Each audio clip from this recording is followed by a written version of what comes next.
अब ये दूसरा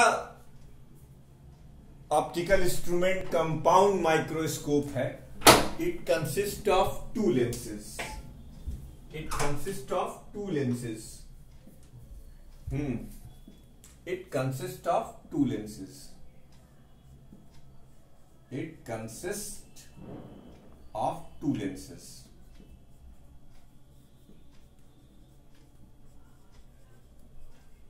One near the object. One near the object is called objective lens. Objective lens. And one near the eye, and one near the eye is called eyepiece. इसमें जो हमारा objective होता है वो comparatively eyepiece के बहुत छोटा होता है। बहुत सब्र के साथ अगर आप इसका डायग्राम देखेंगे और डायग्राम आपने ड्रॉ करना सीख लिया, देखिएगा मैं इसको आपको टेक्निकल टर्म में बताऊंगा, ठीक है। जैसे आपकी बुक में नॉर्मली लोग खींचते हैं, मैं वैसे डायग्राम नहीं खींचता। मैं जैसे डायग्राम खींचूंगा आप ध्यान से अगर देखेंगे तो आपको बड़ा अच्छा लगेगा कि बहुत ही सिंपल टेक्निक है इसकी। बस टेक्निक देखिएगा। ये आपका एक छोटा सा लेंस है, ठीक, क्योंकि ये जो कंपाउंड माइक्रोस्कोप है बेटा, इससे 50 गुना ज्यादा तक मैग्निफिकेशन होता है। 50 गुना 100 गुना तक मैग्निफिकेशन आप इससे ले सकते हैं। अब ये इसकी एक्सिस हो गई, देखिएगा ध्यान से, ये क्या हो गई, इसकी एक्सिस हो गई, ठीक। तो ऑब्जेक्ट को हम कोशिश करते हैं कि ऑब्जेक्ट जो है इसके फोकस, और ये जो आपका इसका एफ डैश और एफ है, इसके कहीं इधर हो, बियॉन्ड हो, ना हो, वो एक्चुअली इधर कहीं। ये छोटा सा देखिएगा ऑब्जेक्ट है, बहुत ध्यान से, ए और बी। मुझे ये फिगर इवेंचुअली बहुत छोटा बनाना पड़ता है, मजबूरी है मेरी। इस फिगर को छोटा बनाने का शौक नहीं है, मजबूरी। क्यों? क्योंकि इसमें जो ऑब्जेक्टिव है उसकी साइज आई पीस के कंपैरिजन में बहुत कम होती है। अपर्चर यानी इसका अपर्चर कम और ऑब्जेक्ट आई पीस आप देखेंगे उसका अपर्चर ज्यादा। तो बच्चों जो इसमें पहली आपकी रे है वो रे आपकी पैरेलल टू प्रिंसिपल एक्सिस जाएगी, जाने दीजिए, और ये फोकस से कट करेगी। बहुत ज्यादा फ्री हैंड मत लाइएगा, यहीं से टेक्निक शुरू होती है। बहुत ज्यादा फ्री हैंड मत लाइएगा, मैं आपको बता रहा हूं, कृपया करके इस बात पर ध्यान दें। और आपकी जो दूसरी रे है वो ऑप्टिकल सेंटर से चल रही है, ऑप्टिकल सेंटर से, ठीक। कहीं कट रही है कोई बात नहीं, ये देखिए आप कट गई। ये पहली आपकी इमेज बनी, लेकिन बेटा ये रियल इमेज है। क्यों रियल इमेज है? क्योंकि आप देख सकते हैं ये दोनों रे एक्चुअली ट्रैवल करके जाती हैं और जाके कट करती हैं। तो आपकी क्या बनी है? Real image. इसको आप कहेंगे ए डैश बी डैश। रोक दीजिए, आप अपनी कलम को यहीं रोक दीजिए। अब ध्यान से देखिए, एक line parallel to principal axis आप ऐसे खींचिए और इसको थोड़ा सा और आगे बढ़ाइए। अब ये आपके हाथ में है, ये आपके हाथ में, ठीक है। एक लाइन आप ऐसे खींचिए, देखिएगा, बेईमानी देखिएगा मेरी खाली, ठीक। एक रे आप यहां से लेके जाइए ऑप्टिकल सेंटर से, ऑप्टिकल सेंटर से, ये लेंस का ऑप्टिकल सेंटर है, देखिएगा ये रे। अब आप स्केल से खींचेंगे तो आपको एकदम स्ट्रेट लाइन मिलेगी। कहीं भी लेके चले जाइए, ये वर्चुअल ऑब्जेक्ट है, कोई टेंशन मत लीजिएगा। लोग कहते हैं नहीं यही बननी चाहिए, कहां बननी चाहिए? लीस्ट डिस्टेंस और डिस्टिंक्ट विजन पर बननी चाहिए, और वर्चुअल में वो कहीं भी आप फोकस करा के दिखा सकते हैं। ये आपने अगर आप बायो लिए हुए हैं तो लेबोरेटरी के अंदर आपने माइक्रोस्कोप देखा होगा और माइक्रोस्कोप यूज करते होंगे, उसमें आई लेंस को एडजस्ट किया जाता है, आगे पीछे किया जाता है। एनीवे, अब दूसरा वाला जो ये लाइन आपने सीधी लाइन है, इसको, ये जो सीधी लाइन है, इसको आप इसके फोकस से लेकर बढ़ जाइए। लीजिए साहब, अभी हमारी इमेज, अभी हमारी रियल रे का कहीं पता ठिकाना नहीं है, लेकिन अगर आप इसे पीछे बढ़ा देंगे, इसे पीछे बढ़ा देंगे, देखिए इसे मैं पीछे बढ़ा रहा हूं, आराम से पीछे बढ़ाइए, ये देखिए कट गया और ये वर्चुअल इमेज बन गई। कोई टेंशन वाली बात नहीं है कहां बन रही है, बस बन रही है, यही आपको दिख रहा है। देखिए अभी हमारी रियल रे आई नहीं है। अब इसके कंपैरिजन में अब हम जा रहे हैं अपना आई पीस खींचने। ये देखिए ये आपका बड़ा सा आई पीस है, बहुत कंपैरिजन में कोई कंपैरिजन ही नहीं है। ये देखिए साहब, ये आपका आई पीस हो गया। क्या है ये आपका आई पीस। अब लाइए आराम से अपनी दोनों रे और गिरा कर स्ट्राइक कराइए। चलिए इसी रे को लेकर हम आगे बढ़ते हैं। देखिए कटे, मेरा experience, students made a lot of mistakes in drawing this diagram, but if they learn the technique I use to draw the diagram they will never confused. अब आप अपनी रियल रे को इसी का टारगेट लेकर यहां से पीछे बढ़ा दीजिए। जाइए, ये टेक्निक कोई बता होता है कि नहीं, मैंने आपको बता दी, इसलिए देख लीजिएगा। ठीक है, ये देखिए अब यहां से ये रे निकली और यहीं पर आप अपने आंख लगा दीजिए। ये देखिए ये रे डायग्राम, यहीं पर आप अपनी आंखें लगाएंगे आई, और आपको कौन सी इमेज दिखाई दे रही है, ये वाली। लेकिन यार एक बात बताओ, इसमें हुआ क्या? इसमें एक्चुअली बी डबल डैश और ए डबल डैश, ये ए डबल डैश का पॉइंट है बेटा। यहां से एफ को हटा देते हैं, कोई जरूरत नहीं है, यहां पर ए डबल डैश लगा देते हैं। तो एक तो मैग्निफिकेशन यहां हुआ और एक मैग्निफिकेशन यहां हुआ, लेकिन अभी इसे हम साबित करेंगे। चलिए साबित, ये एंगल अल्फा है, ठीक है, क्योंकि ये ऑब्जेक्ट सबटेंड कर रहा है। और अगर यही हम ऑब्जेक्ट नेकेड आई से देखते हैं, रुक जाइएगा, मैं आपको बहुत सारे झमेलों से बचाने जा रहा हूं।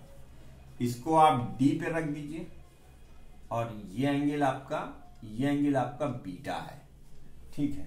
लेकिन अब अगर इसे हम नेकेड आई से देखें, किससे देखें? नेकेड आई से, तो हमारा अपना एक पर्सनल आई लेंस होगा हमारी आंखों का, उससे हम इसको देखेंगे तो हम कोशिश करेंगे कि ये कहां रहे, least distance of distinct vision पे रहे। ये आपका अल्फा डिफाइन हो गया, जैसे हमने सिंपल माइक्रोस्कोप में किया था। ये आपका अल्फा डिफाइन हो गया और ये डी डिफाइन हो गया, और ये क्या है बेटा? ए बी है, ठीक। अब एक काम करिए आप एक काम करिए, tan अल्फा आप इसमें डिफाइन कर लीजिए, इसको मान लीजिए O। In triangle A B O में tan अल्फा डिफाइन कर लीजिए और in triangle A dash B E में tan बीटा डिफाइन कर लीजिए, ठीक है। तो पहले हम मैग्नीफाइंग पावर का फार्मूला लिखेंगे। बड़ा छोटा व्हाइट बोर्ड पड़ जाता है इस डेरिवेशन के लिए, बार बार मुझे बहुत परेशानी होती है। खैर, तो अगर आप magnifying power of compound microscope लिख रहे हैं तो आप क्या लिखेंगे? यार मैं एक बार लिख चुका हूं, मैं क्या बार बार लिखूं? आप कहते तो मैं लिख देता हूं। चलिए पहले मैं ऊपर का इरेज करता हूं, वीडियो को पॉज करके नोट कीजिए। फिगर की जरूरत है, हम फिगर को इरेज नहीं कर सकते, तो हम ये ऊपर वाला इरेज कर रहे हैं और यहीं से डेरिवेशन स्टार्ट करेंगे। अब ये फिगर तो आपके समझ में आ गया, लेकिन फिगर हम मिटा नहीं सकते बेटा, हमारी मजबूरी को समझने की कोशिश कीजिए। तो अब magnifying power of A compound microscope, magnifying power of a compound microscope is defined as the ratio of angle subtended by the final image at the eye, angle subtended by the final image at the eye। देखिए इसमें हमने ये शर्त नहीं लगाया है कि when image form at least distance of distinct vision, हमने ये कहा कि image angle form by the final image. तो ये ए डैश बी डैश आपकी फाइनल इमेज है, ये बीटा एंगल सबटेंड करती है, इसमें कोई दो राय नहीं। Final image at the eye to the angle subtended by the object at the eye when kept at least distance of distinct vision. When kept at least distance of distinct vision. Distance of distinct vision. देखो हम चाहते तो तुम्हारी book की तरह यहां भी alpha beta define कर सकते थे, लेकिन वो क्वाइट कंफ्यूजिंग है, इसीलिए मैंने इसको एकदम अलग कर दिया। और मैग्नीफाइंग पावर रियलिटी में ऐसे ही डिफाइन होता है, इसलिए इसमें कोई हमारे पर मुकदमा भी नहीं कर पाएगा। Least distance of distinct vision, ये least distance of distinct vision पे रखा हुआ हो, यानी एम का फार्मूला क्या आता है, बीटा अपॉन अल्फा। यही तो बेटा सिंपल माइक्रोस्कोप में भी था, यही फार्मूला सिंपल माइक्रोस्कोप में भी था। अब यही फार्मूला आपका कंपाउंड माइक्रोस्कोप में भी आ गया। ठीक है, तो कंपाउंड माइक्रोस्कोप में बीटा बाई अल्फा हो गया। अब कैसे साहब बीटा और अल्फा को टैकल करेंगे, सेम वही प्रोसीजर लगाएंगे जो हमने इससे पहले लगाया था। इसके बच्चों इसके बाद की कहानी हम यहां पर करने जा रहे हैं। ठीक है, अगर किसी को नहीं समझ में आएगा तो व्हाट्सएप पे मुझसे पूछ सकता है, ऐसी कोई बात नहीं है। तो एक ट्राइंगल देखिए, इन ट्राइंगल एबीओ, ये जो नीचे ट्राइंगल दिया हुआ है, इन ट्राइंगल एबीओ, इस ट्राइंगल में पेन तो फर्क कर ही दें, इन ट्राइंगल एबीओ, बेटा इस ट्राइंगल में अगर tan अल्फा आप डिफाइन करोगे तो परपेंडिकुलर अपॉन बेस, यानी tan बीटा की वैल्यू, tan अल्फा की वैल्यू, ये लमसम इक्वल टू अल्फा, और ये क्या हो जाएगा ए बी अपॉन बीओ, यानी alpha is equal to A B upon minus D, A B upon minus D. Okay, अच्छा इस डिस्टेंस को हम यू मान लेते हैं। अब उसी तरीके से आप ये जो आईपीस देख लो, इसका नाम ऑब्जेक्टिव है,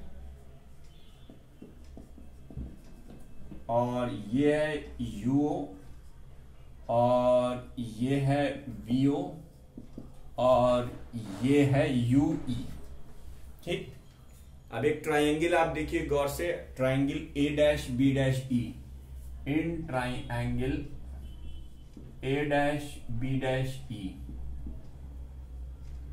tan बीटा जो होगा lump sum equal to beta is equal to beta A dash B dash upon A dash ई।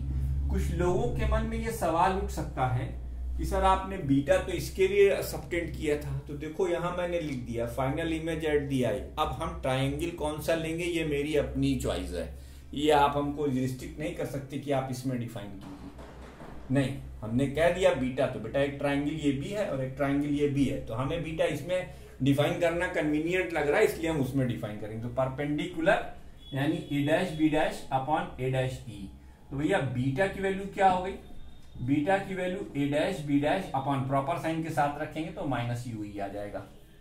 क्या आ जाएगा, माइनस यूई। तो मैग्नीफाइंग पावर का फार्मूला जो डिफाइन है उसी में हम इसे लेके चलते हैं। तो m की वैल्यू हो जाएगी, देखना ध्यान से, beta upon alpha, beta upon alpha, beta की value A dash B dash upon minus U. उसके बाद देखना ध्यान से, A B upon minus D, A B upon minus D. एक काम करो Raju, A dash B dash upon A B को एक साथ लिखो, A dash B dash upon A B को एक साथ लिखो, और डी अपॉन यूई को एक साथ लिखो। और देखो A dash B dash upon A B size of the image upon size of the object है, तो ये तो मैग्निफिकेशन प्रोड्यूस बाय ऑब्जेक्टिव हो गया, पहला चीज तो यहीं से आ गया एमओ। ठीक, उसके बाद डी अपॉन यूई, यूई क्या है, ऑब्जेक्ट डिस्टेंस, और डी क्या है, इमेज डिस्टेंस।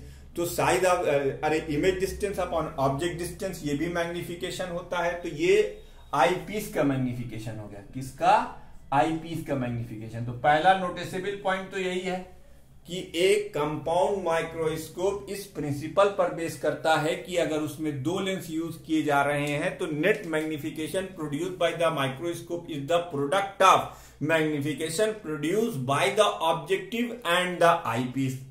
एक तो ये कॉन्सेप्ट क्लियर हुआ कि जो आप मैग्निफिकेशन दे रहे हो वो मैग्निफिकेशन दोनों लेंस से प्रोड्यूस होने वाले मैग्निफिकेशन के प्रोडक्ट के बराबर है। चलो अब इसे नोट कर डालो, यहां तक नोट करो पहले, फिर हम जगह ये वाला टॉपिक ऐसे ही चलेगा बेटा। क्या करें अब, ये डायग्राम अगर हम मिटा देंगे तो आपके समझ में नहीं आएगा। ये एक काम करते हैं, चलो ये तो मिटा ही लेते हैं, इसके आगे प्रोसीड करते हैं। अब MO इंटू ME, देखो भाई अब हमारे पास A dash B dash upon AB D upon UE है। भैया A dash B dash upon AB को आप ये भी तो लिख सकते हो, VO अपॉन UO लिख दो, कोई मसला नहीं है, इसे लिख दो। क्या लिख दो इसे लिख दो M is equal to minus VO upon UO और ये D अपॉन UE। ये हो गया माइनस VO अपॉन UO और D अपॉन UE। क्या हो गया? D अपॉन UE हो गया। अब एक काम करते हैं, using lens formula for eyepiece. बेटा इतना नोट करो, इसके बाद का स्टेप ये है, इसे नोट कर डालो, फिर हम ऊपर से स्टार्ट करेंगे। यहां ये पूरा इरेज कर डालेंगे, इसे पूरा इरेज कर डालते हैं, इसे आप नोट कर लीजिए। वीडियो को पॉज करके इसे नोट कीजिए, हम इसके आगे एक्सटेंड करते हैं। ठीक है, देखिए अब जब आप इसके आगे बढ़ेंगे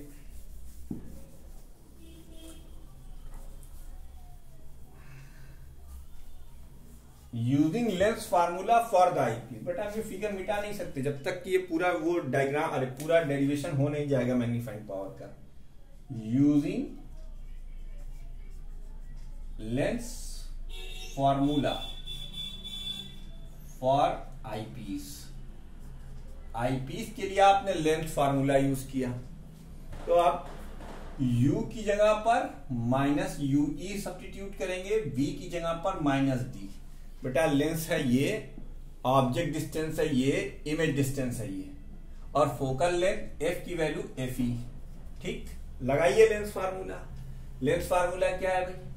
1 upon V minus 1 upon U is equal to 1 upon F। It implied that 1 upon minus D minus 1 upon UE। UE is equal to 1 upon FE। अब इधर चले आते हैं, यहां से इधर आ गए।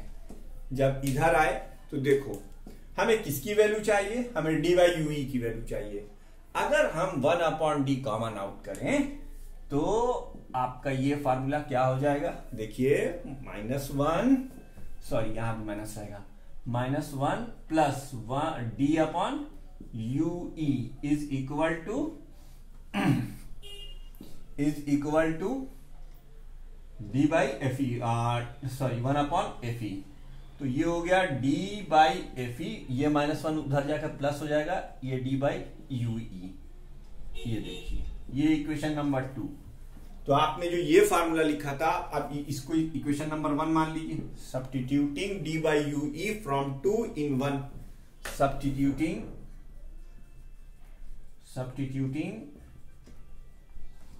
D by UE from 2 in 1। अगर आप 2 से 1 में रखते हैं तो आपको मैग्निफिकेशन का फार्मूला क्या दिखाई देगा? M is equal to minus का VO upon UO 1 plus D upon FE। ये मैग्नीफाइंग पावर का फार्मूला आ गया, minus VO upon UO is equal to